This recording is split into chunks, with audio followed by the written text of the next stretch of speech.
Assalamualaikum. Jangan lupa like, comment, and subscribe. Bye.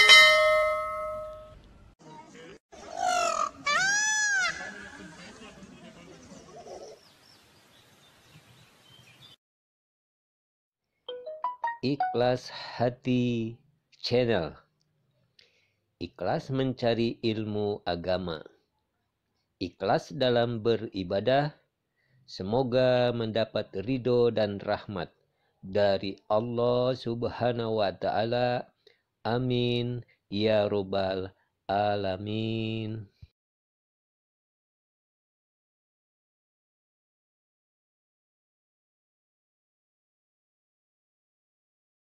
Bismillahirrahmanirrahim. Assalamualaikum warahmatullahi wabarakatuh. Alhamdulillahi rabbil alamin. Wassalatu wassalamu ala asyrafil anbiya'i wal mursalin wa ala alihi wa ashabihi ajma'in. Raditu billahi rabba wa bil islami dina wa bi Muhammadin nabiyya wa rasulah. Rabbi shrah li sadri wa yassir li amri wahlul 'uqdatam min lisani yafqahu qawli. Allahumma ij'al jam'ana hadza jam'an marhuma wa tafarruqana min ba'dihi tafarruqan ma'suma. Kaum muslimin dan muslimat sidang jamaah subuh yang dirahmati Allah.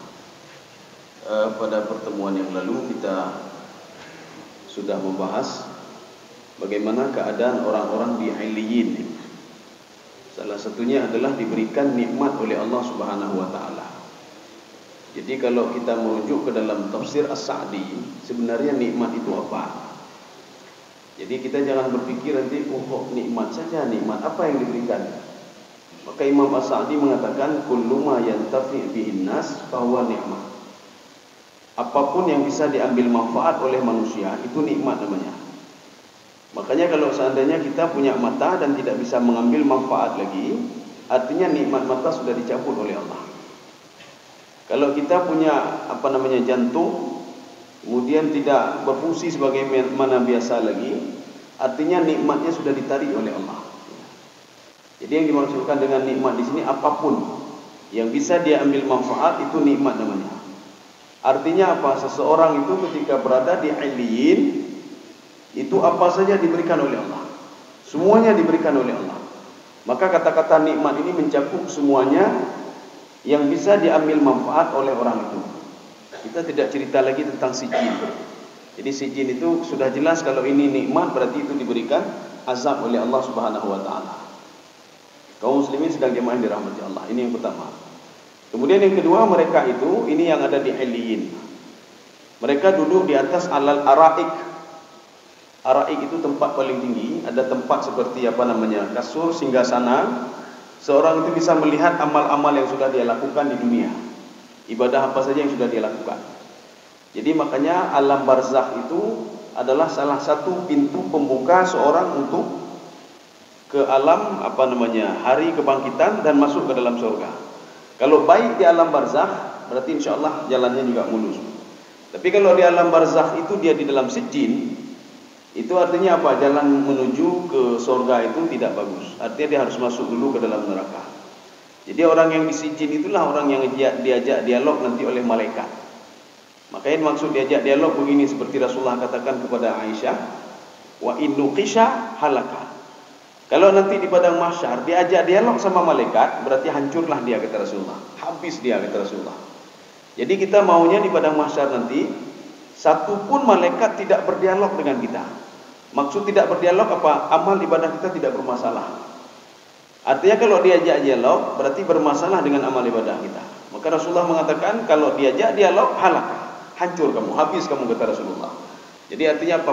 Dia sebelum masuk ke dalam surga dimasukkan dulu ke dalam neraka. Kemudian juga ini yang kedua, yang ketiga dia diberikan minuman ini. Jadi minuman ini kalau kita lihat di perumpamaan seperti di surga itu khamar ya. Tapi jangan terbayang khamar di dunia itu sama seperti khamar di Illiyin, tidak. Jadi khamarnya berbeda. Kenapa? Karena ketika ditutup habis minumnya itu ada tercium miskun. Jadi miskun itu bau wangi-wangian. Ya. Ini sudah 3. Kemudian kita lanjut. Sekarang kita masuk ayat yang ke-26. A'udzu billahi minasyaitonir rajim. Bismillahirrahmanirrahim. Wa fi dzalika falyatanafasil mutanafisun. Ya, jadi ini menerangkan begini. Allah kan sudah terangkan masalah illiyin. Jadi ketika itu Allah terangkan, illiyin saya akan berikan nikmat kepadamu. Saya berikan ini kepadamu, semua saya berikan kepadamu. Maka oleh karena itu di dunia ini beribadahlah kalian, beramallah kalian. Ini maksud kalimat tanafasa ya tanafasu. Falyatanafasil mutanafisun itu berasal dari kalimat tanafas. Tanafas itu bernapas. Kita tarik nafas, Pak. Ini tanafas namanya. Kalimat tanafasa ini digunakan oleh Allah untuk beribadah. Ibadahlah kalian, berbuat kebaikanlah kalian. Apapun itu buatlah kebaikan. Ini salah satu doa Umar bin Khattab radhiyallahu anhu ketika beliau sujud. Apa doa beliau ketika sujud? Maka Rasulullah mengatakan seorang itu dekat sekali dengan Allah ketika dia sujud. Makanya Umar berdoa kepada Allah, Allahumma anta rabbi wa ana abdu. Allahumma ja'al kulla a'mali salihah wa ibtigha'a wajhika. Diulang-ulang berapa kali oleh Umar bin Khattab. Ya Allah, engkau adalah Tuhanku yang mengaturku, yang menciptakanku, sedangkan saya adalah hambamu ya Allah. Jadikan semua amal ibadah saya itu saleh. Jadi arti saleh apa? Dia bisa membantu saya. Amal ibadah itu amal saleh, amal yang bagus, amal yang baik, wabtigha'a wajhika. Jadi semuanya mengharap keridhaan-Mu ya Allah. Itu doa Umar ketika sujud. Nanti beda lagi dengan Rasulullah. Rasulullah ketika sujud kan melamakan sujudnya. Rasulullah ketika sujud itu banyak versi doa. Salah satunya doa yang paling simpelnya apa? Rasulullah ketika sujud itu, ya Allah, jangan engkau marah kepadaku ya Allah. Kalau engkau marah kepadaku, irfa' khadabak, angkatlah kemarahanmu ya Allah. Ya. Padahal Allah hantar pengeh ke Nabi Muhammad sallallahu alaihi wasallam. Artinya apa? Setiap doa Rasulullah itu mengajarkan umatnya kalau ingin minta, mintalah seperti yang saya ajarkan ini, kata Rasulullah. Salah satu doa Rasulullah SAW, wala tukhzini yaumal qiyamah. Jangan permalukan saya di hari kiamat ya Allah. Maksud permalukan apa? Kita seorang ahli ibadah, ahli tahajud, ahli puasa, ahli ibadah sunnah, kemudian ahli lain-lain membaca Al-Quran dan lain sebagainya. Tapi kita nanti masuk juga ke dalam neraka. Yang dimaksudkan Rasulullah, jangan permalukan saya, jangan masukkan saya ke dalam neraka. Maksudnya apa? Rasulullah menyuruh umatnya, bacalah doa yang saya baca ini, kata Rasulullah. Jadi yang kalau dimasukkan di dalam Al-Quran tukhzini, jangan permalukan, itu artinya apa? Dimasukkan ke dalam neraka, dipermalukan oleh Allah. Kenapa? Karena di dunia dulu kita tidak malu. Ngambil punya orang lain tidak malu. Ngata-ngatain orang lain tidak malu. Makan haram tidak malu. Mendalimi orang lain tidak malu. Maka ketika akhirat dipermalukan oleh Allah Subhanahu wa taala. Kaum muslimin sedang jamaah yang dirahmati Allah. Ini makna falyatanafasil mutanafisun. Tetapi Imam Al-Qushairi, ya ini agak unik juga tafsir beliau ini. Karena latar belakang Imam Al-Qushairi, beliau adalah seorang ahli sufi. Apa makna falyatanafasil mutanafisun? Berlomba-lombalah kalian untuk menjadi seorang hamba yang istiqamah dalam beribadah. Ya. Karena kalau tidak istiqamah, hana berharap memang. Untuk apa salat tahajud sekian puluh rakaat tapi tidak istiqamah? Untuk apa baca Al-Quran dalam satu hari sampai 5 juz, 10 juz tapi tidak istiqamah? Jadi artinya apa? Yang diharapkan dari ibadah itu istiqamah. Karena amal ibadah kita itu, kita diberikan rezeki oleh Allah, dijaga oleh Allah, diberikan rezeki dari yang tidak terhingga. Gara-gara apa? Gara-gara istiqamah kita dalam ibadah itu. Walaupun ibadah itu ibadah kecil sekali. Jadi kita istiqamahnya apa? Untuk berjamaah terus, jamaah. Cuma itu saja istiqamah kita, Pak. Lain enggak sanggup kita istiqamah. Kalau kita bersedekah enggak sanggup kita istiqamah. Artinya pilih satu saja untuk istiqamah kita. Atau ini enggak sanggup ini, bagaimana nih? Kadang-kadang berjamaah, nanti besok enggak berjamaah lagi. Akhirnya kita istiqamah di istighfar, astagfirullah, astagfirullah. Istiqamah terus istiqamah. Karena istiqamah ini tidak mesti amal ibadah yang besar, tidak.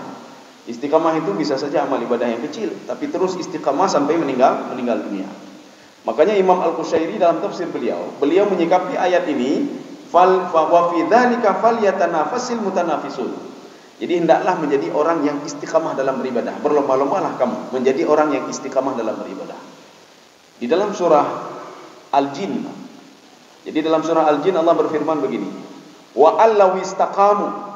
Kalau kamu istiqamah. Jadi Allah mengatakan, tidak mengatakan kalau kamu beramal banyak, tidak. Kalau kamu tahajud yang banyak, tidak. Kalau kamu istiqamah. Istiqamah apa saja?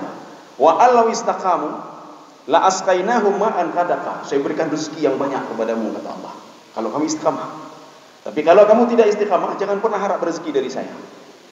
Jadi sekarang makanya kenapa binatang-binatang itu dia istiqamah untuk terus bersyukur kepada Allah, maka rezekinya kontinu dan banyak diberikan oleh Allah Subhanahu wa taala. Mana buktinya kalau tumbuh-tumbuhan binatang itu dia istiqamah untuk berzikir kepada Allah? Ini diceritakan oleh Allah di dalam Al-Qur'an pada juz 28 dan juz 29. Sabbaha lillahi ma fis samawati wa ma fil ard. Yusabbihu lillahi ma fis samawati wa ma fil ard. Itu diulang-ulang terus, teman. Jadi gaya bahasanya kadang-kadang sabbaha, kadang-kadang yusabbihu. Mana buktinya kalau mereka terus kontinu? Ada tasdid di situ. Sabbaha artinya apa? Bertasbih tidak pernah putus-putusnya. Hari ini bertasbih, besok bertasbih, lusa bertasbih, terus bertasbih kepada Allah. Ini diumpamakan oleh Allah Subhanahu wa taala. Tatkala Nabi Sulaiman alaihissalam duduk di atas sebuah batu. Tiba-tiba beliau melihat ada seekor semut hitam yang berjalan di depan beliau. Di mulutnya ada gantung kecil. Ya, gantung kecil. Ketika itu diperhatikan terus oleh Nabi Sulaiman alaihissalam. Apa yang dilakukan oleh semut ini? Kenapa dia bawa gantung? Dan kenapa dia itu tiba-tiba pergi ke tepi kolam? Dia membuka berdiri di situ di tepi kolam itu, Pak. Ada telaga, sebuah telaga. Rupanya muncullah seekor katak. Dia buka mulutnya, kemudian semut tadi masuk ke dalam mulut katak. Nabi Sulaiman memperhatikan, wah kok bodoh sekali ini semut ini. Kenapa mau masuk ke dalam mulut katak? Setelah itu dia duduk, Nabi Sulaiman duduk lama. Ketika itu ada beberapa menit kemudian katak tersebut naik lagi ke atas dan dia membuka mulutnya, semut tadi keluar lagi. Dilihat, ya, kok nggak ditelan semut tadi oleh katak tadi.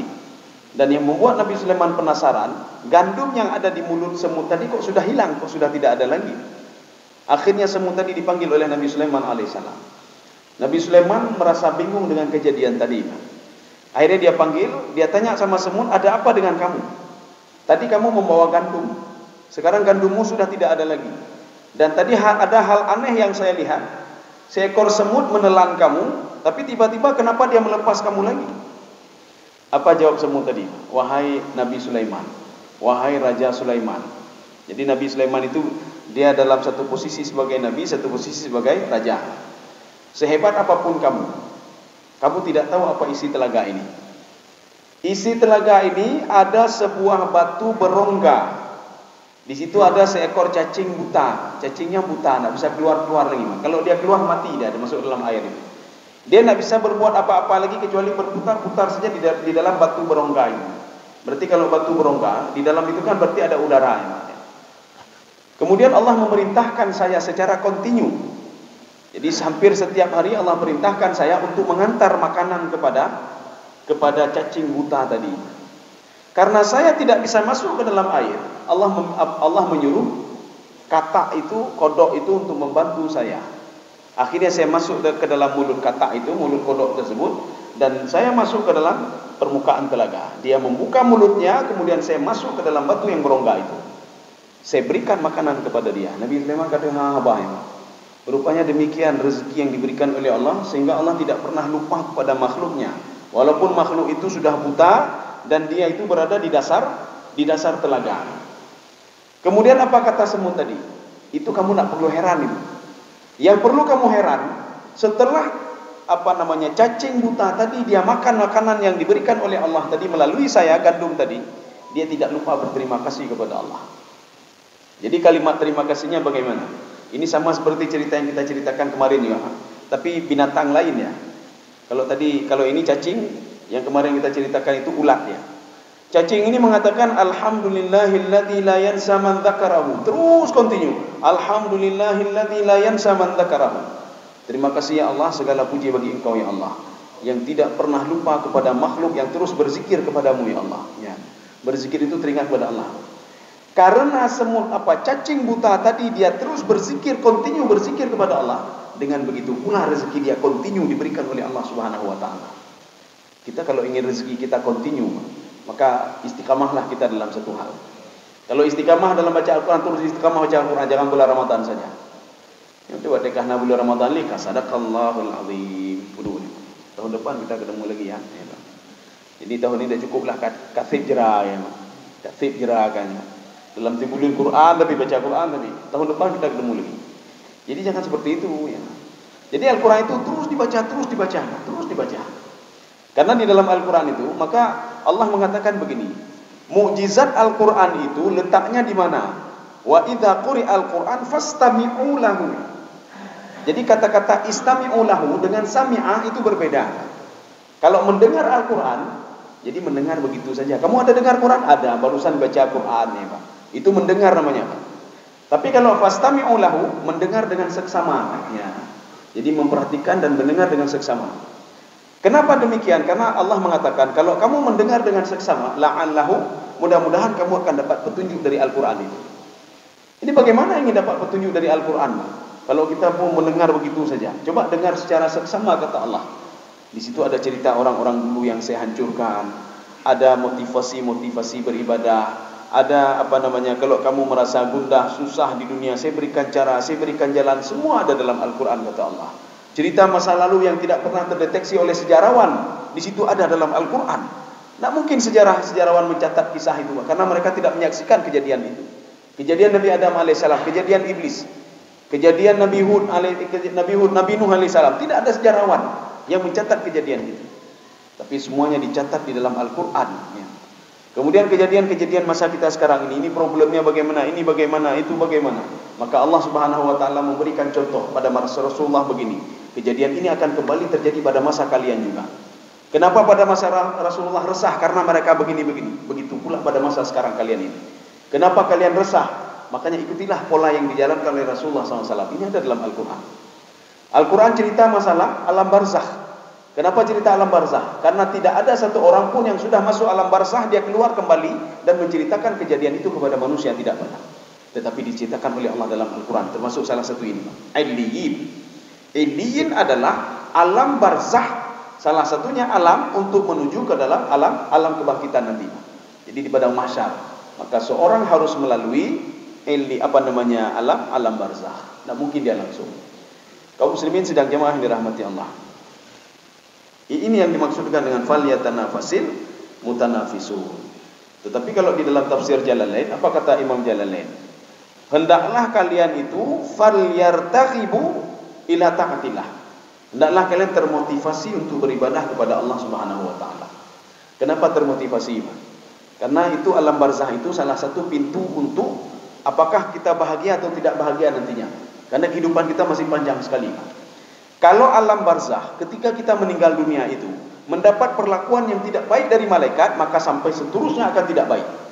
Tetapi ketika kita dapat perlakuan yang baik dari malaikat itu, maka di alam barzakh baik, ketika dibangkitkan nanti baik, yaumul hisab juga baik, apalagi setelah itu dimasukkan ke dalam surga.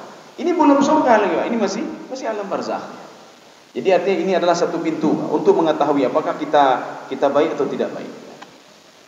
Kalau seandainya tamu itu dari pertama saja sudah disambut secara baik, artinya apa? Terus baik. Tapi kalau ada tamu dari pertamanya saya sudah tidak baik, maka perlakuan selanjutnya akan tidak baik terus. Ini tafsiran dari Imam Jalalain. Sekarang kita lanjut. Wa mizajuhu min tasnim. Ya. Jadi ini melanjutkan ayat yang sebelumnya lagi. Ayat yang sebelumnya, seorang itu akan minum air dari, ini memang kejadiannya aneh nih Pak. Makanya di dalam surga saja mala ainun ra'at wala udhunun sami'at wala khatara ala qalbil bashar. Kalau di dalam surga itu, jadi dalam surga memang enggak terbayang kita Pak, tidak terbayang. Tidak terbayang bagaimana ini, bagaimana itu, cuma diceritakan saja oleh Allah Subhanahu wa taala. Tetapi ini kejadian di di alam barzakh Pak, di Illiyin, Pak. Seorang kejadian di Illiyin. Artinya ada kejadian aneh juga. Di sini saja aneh, apalagi nanti di dalam surga. Tidak terbayang sama kita. Wa mizajuhu min tasnim. Tadi mereka sudah diberikan air yang seperti air arak ini. Tetapi itu bukan air arak. Khitamuhu miskun. Jadi habis kita minum itu, sebelumnya itu tutupnya belum ada yang pernah membuka tutup itu. Artinya cuma kita yang membuka. Itu sebuah penghormatan dari Allah Subhanahu wa taala. Kemudian setelah habis kita minum, penutupnya apa? Baunya itu bau miskun, bau kasturi. Setelah itu wa mizajuhu min tasnim. Ini yang agak aneh sekali, ya. Apa maksud wa mizajuhu min tasnim? Tasnim, kalau kita mendengar nama orang tasnim, tasnim itu berasal dari kalimat sanam. Sanam itu apa? Onta itu kalau di atasnya ada punuk, ini punuk memang. Ada satu punuk, ada dua punuk. Untuk apa punuk itu? Punuk itu untuk menyimpan air. Jadi makanya air yang diminum oleh onta itu disimpannya di punuknya. Ketika dia membutuhkan air itu akan dikeluarkan oleh onta tadi, Pak. Dari atas itu ke bawah. Seperti keran, kita buka keran keluar dari atas ke bawah. Yang dimaksudkan tasnim di sini, ada sumber air yang lari apa namanya? Dia berlari di atas udara, Pak. Kemudian langsung masuk ke dalam air tadi. Wa mizajuhu min tasnim. Kita nak sanggup bayangkan itu bagaimana itu. Ya. Tapi kalau di dalam tafsir Syaukani, apa kata beliau? Itulah minuman yang paling asyraful, yang paling mulia itulah seperti itu. Seorang kalau sudah dimuliakan oleh Allah, maka akan ada minuman yang terbang, air yang terbang, dan akan masuk ke dalam gelasnya. Ini namanya tasnim. Kalau tidak percaya nanti coba apa namanya kubutu ibu hai lu megah Bang. Nanti enggak usah di surga dulu, di alien saja dulu, Bang. Seorang ketika minum tiba-tiba datang air itu, dia masuk sendiri ke dalam tempat kita yang kita minum tadi. Ini namanya wa mizaj. Mizaj itu apa artinya? Mizaj itu bercampur antara air arak tadi itu bercampur dengan air yang mata air yang tiba-tiba datang tadi, Pak. Dia terbang airnya dan langsung masuk ke dalam diri kita. Maka kalau kita lihat ada hal-hal aneh nanti di iliyin, tapi tidak perlu aneh. Karena seorang itu diberikan nikmat. Nikmat apa artinya? Kullu ma yantafi bihin nas fa huwa nikmat. Sesuatu yang bisa diambil manfaat. Itu kan bermanfaat semua, Pak. Itulah nikmat kata Allah Subhanahu wa taala. Makanya di iliyin saya berikan manfaat semuanya kepada kamu sebelum kamu masuk ke dalam surga. Sebelum masuk dalam surga, kamu sudah menikmati taman-taman surga. Jadi makanya seperti cerita kita kemarin, Pak. Dia diletakkan pada sebuah tempat oleh Allah Subhanahu wa taala. Setiap pagi roh ini akan keluar dia. Karena roh tidak akan pernah mati, Pak. Dari dulu pertama sekali diciptakan sampai dia ketemu dengan Allah Subhanahu wa taala, roh itu tidak akan pernah mati, Pak. Yang mati adalah tubuh ini. Yang minta izin adalah tubuh ini, Pak. Maka roh itu berada di dalam tubuh cuma sebentar saja. Karena di dalam rahim itu ketika umur 4 bulan. Setelah itu baru lahir. Artinya roh itu berada di dalam kandungan 4, 5, 6, 7, 8, 9. Cuma 6 bulan. Bahkan ada yang kurang dari 6 bulan. Kenapa? Karena 9 bulan dia baru lahir. Kemudian melekat di bumi ini. Kadang-kadang baru lahir sudah meninggal. Ada yang 10 tahun, ada yang 20 tahun, ada yang 60 tahun, ada yang 100 tahun. Ketika itu baru jasadnya dipisahkan oleh Allah Subhanahu wa taala. Untuk apa? Untuk beribadah, untuk mengenal Allah. Jadi artinya kita ini untuk diuji oleh Allah, apakah roh itu konsisten dengan apa namanya yang dilakukan dulu ketika ketemu dengan Allah. Ketika Allah mengatakan alastu birabbikum, bukankah saya Tuhanmu yang menciptakan kamu, memberikan rezeki kepadamu? Roh dengan serentak menjawab, qalu bala. Betul ya Allah, betul. Allah ingin melihat apakah kita konsisten dengan jawaban kita, maka roh itu disatukan dengan tubuh. Maka ketika itulah roh itu apa namanya banyak yang lupa diri, Pak. Tuworo, ya, Pak. Kenapa? Karena sudah diberikan fasilitas oleh Allah Subhanahu wa taala. Cuma fasilitasnya tidak lama. Ada yang 60 tahun, 70 tahun, 80 tahun dan lain sebagainya. Ya, ini namanya tasnim ini, Pak. Ya. Kalau kita lihat di dalam tafsir Sawi, tasnim itu apa? 5 ruya annaha tajri fil hawa. Dia itu terbang di atas angin, Pak. Ya. Itu air tasnim itu. Yang dikatakan tasnim. Ya. Tiba-tiba dia masuk ke dalam gelas kita. Air tiba-tiba. Ya. Sekarang kan tidak ada seperti itu. Pak. Yang ada kejadian itu ketika pada masa Nabi Musa alaihissalam. Ketika mereka minta, wahai Musa, turunkan makanan dari langit. Akhirnya apa? Diturunkan makanan dari langit 2 model oleh Allah Subhanahu wa taala. Manna wassalwa. Ya. Apa itu manna? Manna itu madu. Dari langit turunnya apa? Manna wassalwa. Ini dalam surah Al-Baqarah, dalam surah Ali Imran, ada beberapa surah diungkapkan oleh Allah, saya turunkan manna wassalwa dari langit. Cuma karena turunnya turun lengketnya di daun-daun, Pak. Setelah itu mereka menaruh tempat di atas daun itu mengeluarkan madu. Ya. Ini dari mana? Dari langit. Satu. Yang kedua, salwa. Salwa itu burung berijuk istilahnya, burung. Pak. Jadi burung di bawah merpati sedikit. Jadi agak kecil sedikit ya, tapi tidak kecil sekali. Burung itu secara berkelompok-kelompok turun ke bumi, dia menyerahkan lehernya untuk Bani Israel untuk disembelih. Ini namanya salwa. Tapi anehnya apa? Kejadian ini hanya terjadi 1 hari saja. Setelah itu tidak pernah terjadi lagi. Makanya Bani Israel ketika itu mereka protes kepada Nabi Musa alaihissalam. Kenapa turunnya cuma 1 hari saja? Maksudnya Allah apa? Menurunkan 1 hari. Artinya Allah ingin melihat apakah mereka mensyukuri nikmat Allah atau tidak. Secara logika tidak mungkin turun dari langit, Pak. Kalau seandainya mereka beriman kepada Allah, ketika diturunkan mereka pasti semua beriman kepada Allah Subhanahu wa taala. Tetapi tidak satu pun yang beriman. Artinya apa? Mereka tetap juga minta lagi yang lain. Mereka tidak mensyukuri nikmat Allah. Minta lagi yang lain. Apa ini? Cuma 1 hari saja. Artinya ketika itu dinilai oleh Allah Subhanahu wa taala. Bani Israel ini tidak pandai mensyukuri nikmat Allah. Bukan bertambah imannya, tidak. Ya. Jadi dia bukan bertambah imannya. Seperti orang diberikan bala, diberikan musibah. Bukan bertambah takut kepada Allah. Bukan bertambah imannya kepada Allah. Tapi bertambah jauh dari Allah Subhanahu wa ta'ala. Nah, kita sudah masuk wa mizajuhu min tasnim. Ainai yashrabu bihal muqarrabun. Ya, ini masih juga di Iliyin, masih di Iliyin. Jadi mata air itu, air tasnim tadi, itu mata air, tapi wallahu a'lam bishawab dari mana munculnya. Yang jelas disebutkan dalam tafsir Sawi, itu air itu yajri fil hawa. Jadi dia berjalan, berlari di atas, mengalir di atas udara, Pak, mengalir di udara. Air-air ini diminum oleh al-muqarrabun. Di dalam Al-Quran, kata-kata muqarrabun itu bisa dipahami apa? Yang pertama, malaikat muqarrabun. Makna muqarrabun itu berasal dari kalimat karaba. Karaba itu dekat. Kalau dalam bahasa Aceh itu karab sama juga kan? Hoka, karab tru, ya, karab itu artinya karab tru, sudah dekat ya. Maka bahasa Aceh juga kadang-kadang mengadopsi punya bahasa Arab. Ana umpu karab tru, ya, Pak. Karibnya, sahabat karib saya, sahabat dekat ya, Pak. Muqarrabin, malaikat yang paling dekat dengan Allah. Siapa itu muqarrabin? Muqarrabin itu kalau kita lihat dalam Al-Quran adalah malaikat-malaikat khusus yang terus bertasbih kepada Allah Subhanahu wa ta'ala. Bagaimana tasbihnya? Subhanallah wa bihamdihi, subhanallah wa bihamdihi, subhanallah wa bihamdihi. Terus seperti itu diucapkan. Ini namanya muqarrabun. Satu. Yang kedua, kalimat muqarrabun di sini, kalau kita merujuk ke dalam tafsir Ibnu Arabi, muqarrabun adalah orang-orang yang istidamah fil ibadah, kontinu dalam beribadah, konsisten dalam beribadah, istiqamah dalam beribadah. Maka kalau kita ingin dapat perlakuan khusus ketika kita meninggal dunia, istiqamahlah dalam berbuat sesuatu. Ya. Jadi jangan nyobecut, tapi hanya istiqamah. Untuk apa itu?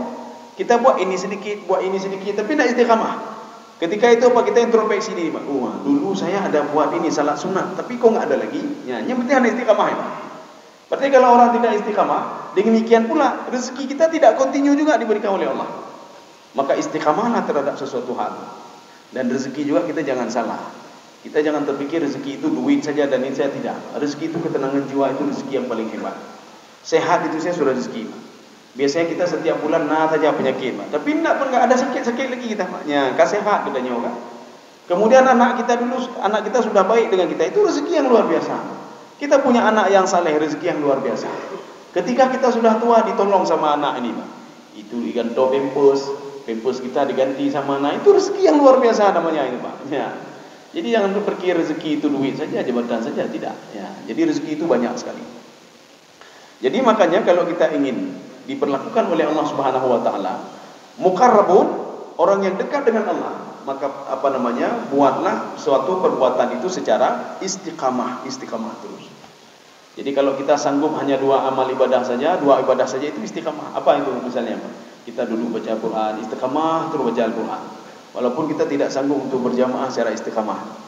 Hari ini sanggup berjamaah, besok kan lupa tabohnya, kahana jamaah. Besok ya, ditengok hana jamaah ahli. Nah, itu yang susah kita, Pak. Tapi kita usahakan istiqamah juga pada semua yang kita lakukan. Ibadah ini istiqamah, zikir juga istiqamah, baca Al-Quran istiqamah, semua istiqamah. Supaya apa? Allah terus mengingat kita sebagaimana kita terus mengingat Allah. Binatang itu mengingat Allah, demikian pula Allah terus mengingat binatang itu. Cuma uniknya apa? Anehnya apa? Setiap saya baca buku tafsir-tafsir itu, setiap saya baca riwayat dan sejarah-sejarah itu, binatang itu selalu mengucapkan kalimat alhamdulillahilladzi la yansa man dzakarahu. Tidak ada yang berbeda ucapannya. Ucapan seekor ada burung ketika ketemu dengan Rasulullah SAW dan sahabatnya, selalu juga mengucapkan ketika diberikan rezeki oleh Allah, alhamdulillahilladzi la yansa man dzakarahu. Apakah kalimat ini doa ini memang sudah disetel atau bagaimana, Allah alam bisawab. Semua binatang mengucapkan kalimat ini, kalimat yang sama ya. Jadi artinya apa? Diberikan rezeki sedikit juga alhamdulillahilladzi la yansa man dzakarahu. Kalau bisa Allah seakan-akan ingin memberitahukan kita begini. Coba lihat binatang. Binatang saya teringat kepadaku. Masa kalian tidak teringat kepadaku, kata Allah. Binatang diberikan rezeki sedikit, aku berikan rezeki, tapi teringatnya luar biasa kepadaku. Jadi makanya kita bengeng-bengeng menyohana rezeki itu. Mungkin kalau diberikan rezeki banyak kita lupa kepada Allah. Apalagi rezeki sedikit. Rezeki sedikit saja lupa, padahal rezeki banyak. Diberikan sedikit saja kita sudah pepek pada Allah, Pak. Sudah marah-marah. Kenapa sedikit sekali? Nak pernah bersyukur. Sekarang coba kita rubah mindset kita. Jadi artinya apa? Setiap Allah berikan rezeki kepada kita, itu penghormatan kepada kita, dan coba bersyukur saja, alhamdulillah. Diberikan lagi, alhamdulillah. Coba continue saja pada itu. Jangan alah sedikit sekali, alah begini, alah begitu. Sehingga ketika kita tanya, bagaimana dengku nacan orangnya dengku?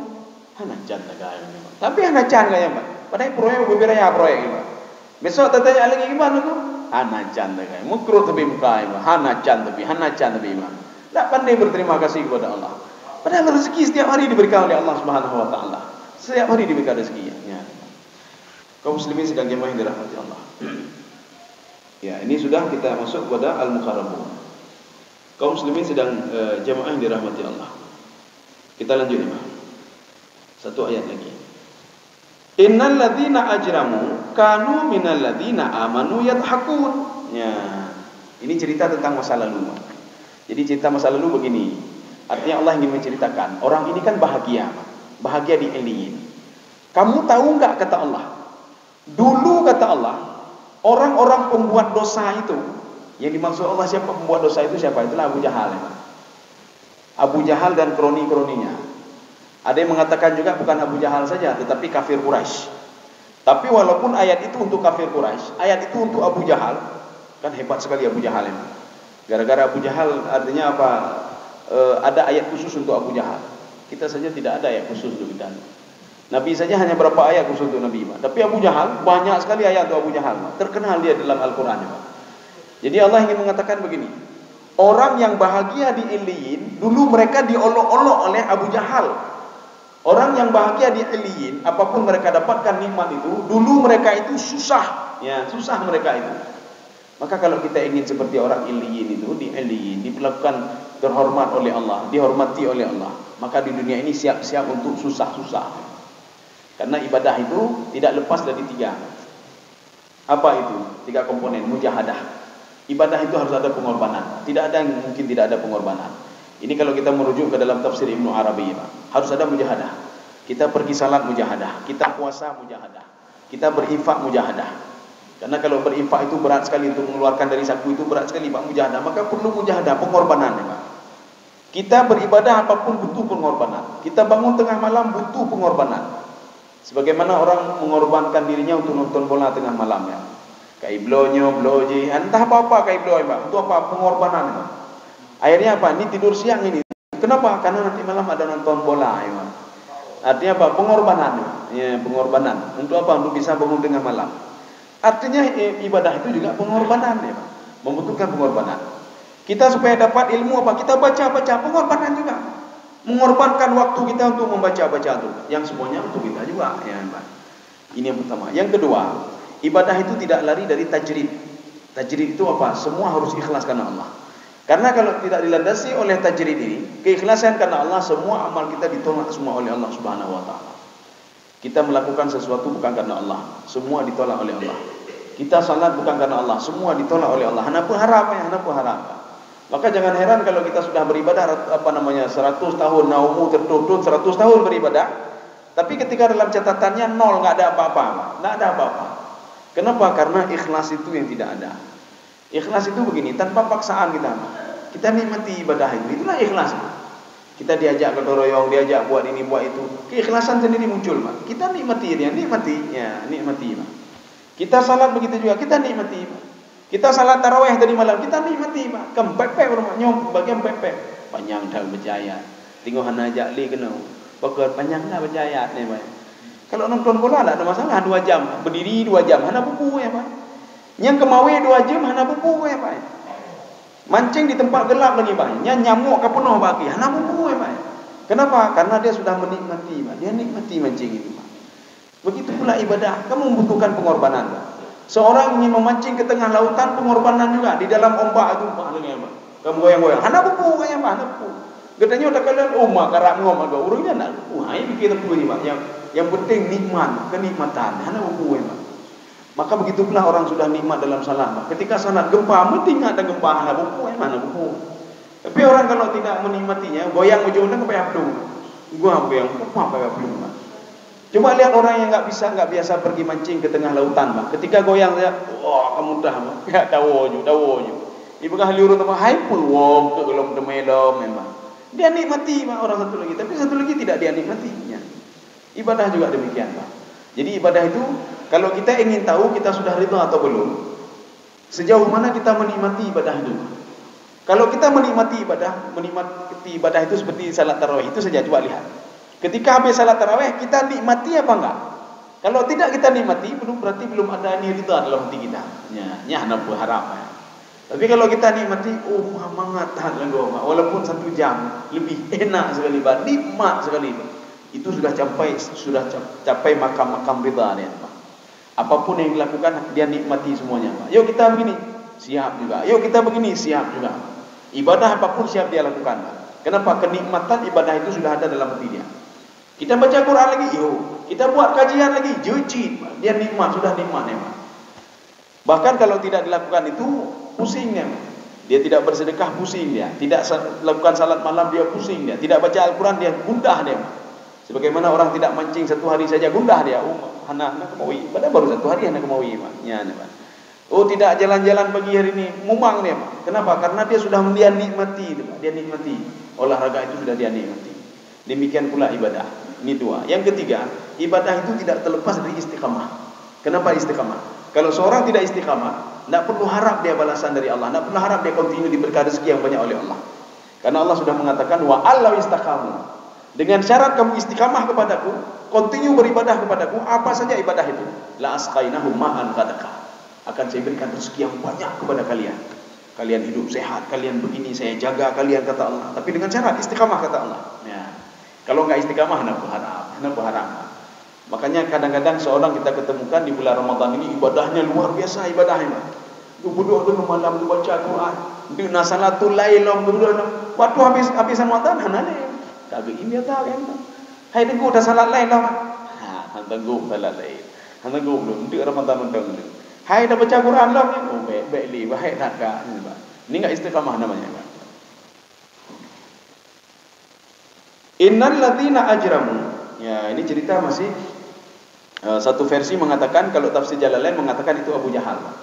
Memang Abu Jahal sepak terjangnya memang diakui dalam sejarah. Gara-gara Abu Jahal, artinya apa? Rasulullah kewalahan ya. Kewalahan artinya apa?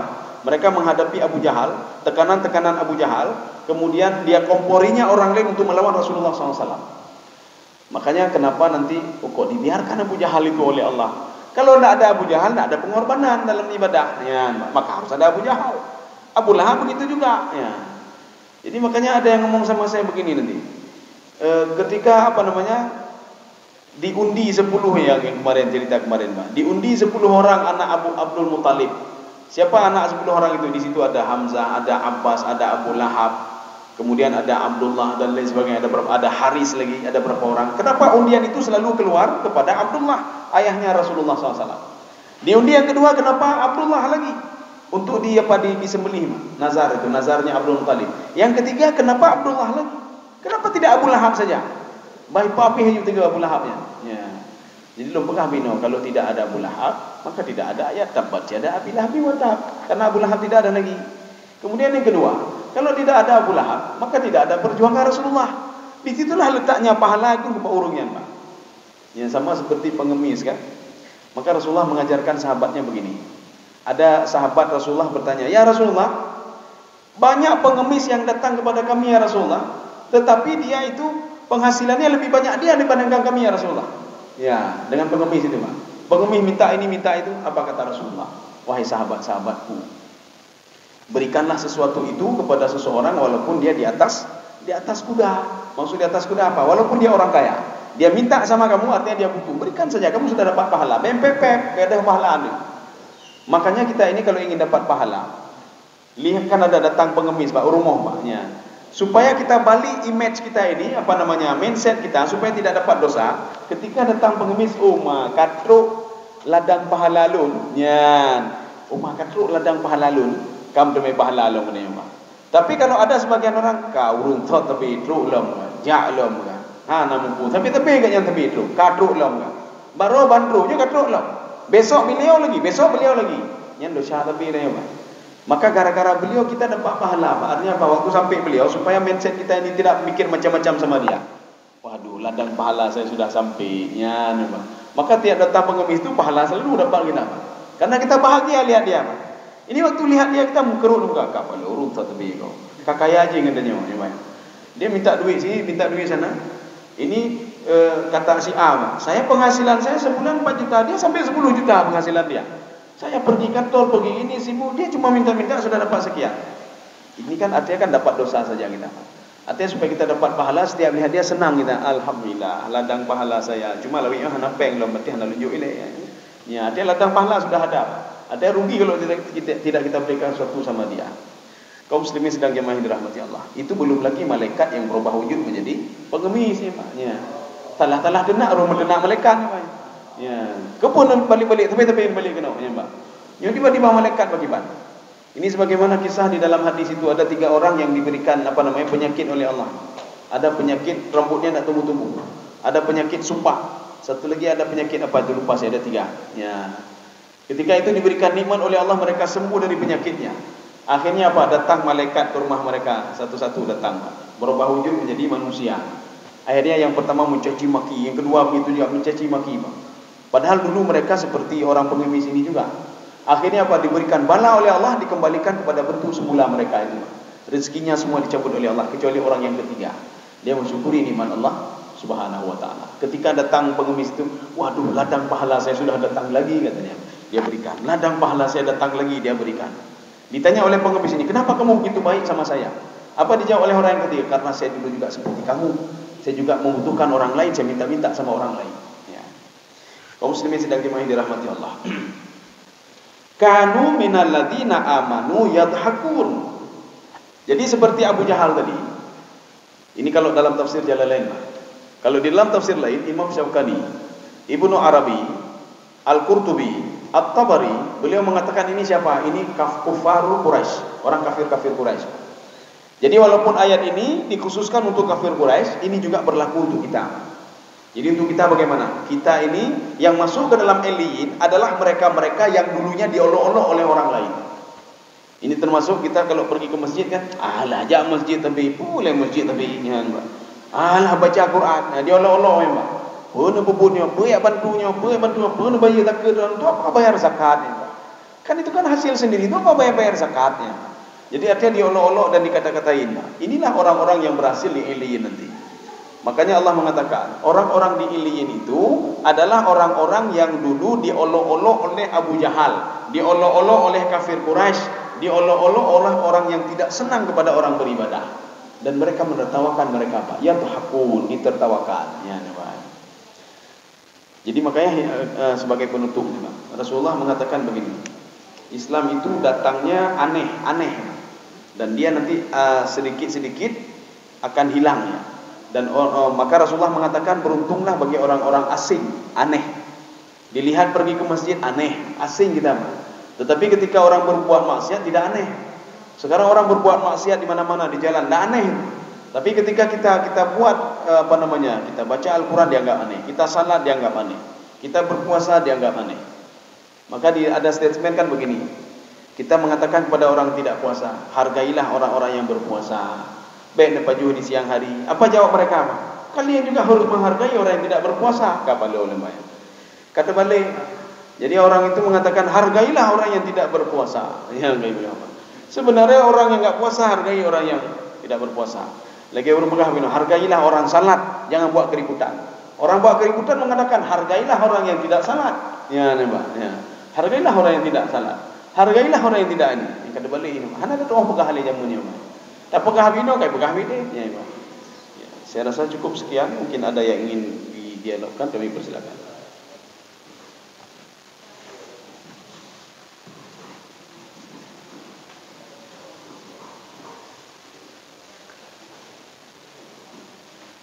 Ada pertanyaan?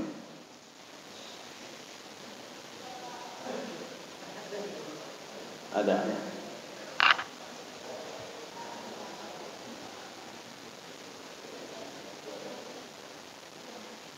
Sudah, kalau tidak kita tutup saja. Ya, demikian saja.